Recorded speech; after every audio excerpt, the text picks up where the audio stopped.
In Western Pacific, the first island chain, if you notice, recently we have been forward deploying forces. Those are the forces that belong to Indo-Pacific Command. And we are also building alliances, linking up, for example, Japan and the Philippines. They have agreements for logistics support, and Japanese actually can use the Filipino bases. In the past, in Asia, unlike in Europe where we have collective security like NATO, United States relationship has been bilateral.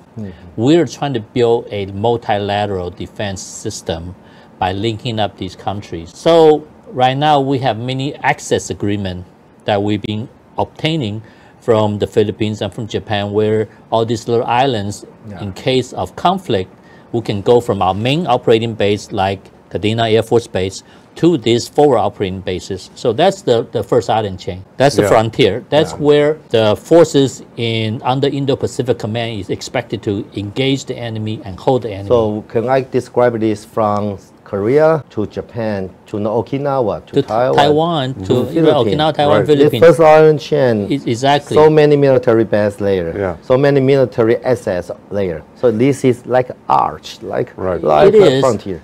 We don't have forces in all those locations, but we have access agreement that say if you need to, you can go here. And also we have been building a lot of weapon storage locations, so our war reserves are forward deployed already. Before they're held back mostly in Andersen Air Force Base in Guam. So second island chain, in this case Tinian, mainly we were refurbishing it to allow follow-on forces to deploy from continental US, because as the forward deployed forces hold, when the follow-on forces get in to the area of battle, then we win. We will have overwhelming forces with our allies and the forces that follow on coming from mainland United States and from Alaska and possibly Europe.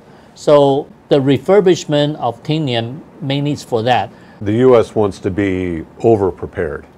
Over-prepared. Yeah, you don't want to be caught unprepared with what could be a major war. And having the more forces in the Western Pacific prepared for that just deters it from even happening in the first place. Another reason that the U.S. is focusing a lot of money on Guam and Tinian is that these are U.S. territories. Yes. Right? Politics can change over the next 10, 20 years in the Philippines, like Japan. Maybe the U.S. forces won't be as welcome there in 20 years. They don't know. If they have a great established support center in Guam and Tinian, it's less of a concern. So this posture, why United States want to deploy missiles units or some Marines in those remote islands? Those are not permanent deployments. Okay, we use them for exercises, and like I said, most of them are designed for follow-on forces to support conquering, winning the conflict. Because like I said, the Indo-Pacific area forces by themselves, it's going to be hard for them to actually win the conflict. But so they need the support of the follow-on forces. Follow-on forces come here, they have to have a home. We call bed down. You got to have a place to bed down. So if you don't have those things pre-surveyed, okay, when you come, this is where we're going to put the fuel bladders, so the gas. This is where we're going to put the ammunition dump, because all the bombs and missiles and bullets get put here. This is where people are going to live. This is the kitchen. This is the hospital.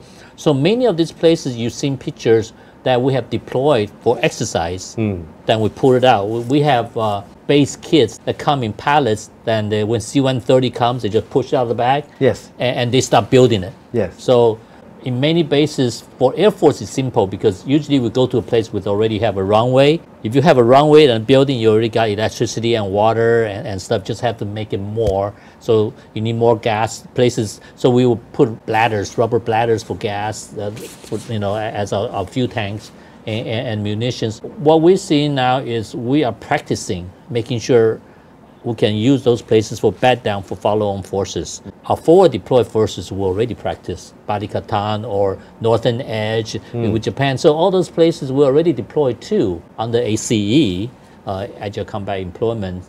That's why we got to find home for the follow-on forces. Otherwise, they got no place to go to. Instead of, China doesn't have to just target if they want to do a preemptive strike against the U.S. Instead of just 3 targets, Okinawa, the Philippines, and Guam, Now they have a dozen or more targets that they have to worry about that are not only capable of housing missiles, ground-based missile systems, and ship-based missile systems that are able to reach mainland China, but they all could have really good air defense systems too. And they're all talking to each other. Yeah. They're all networked.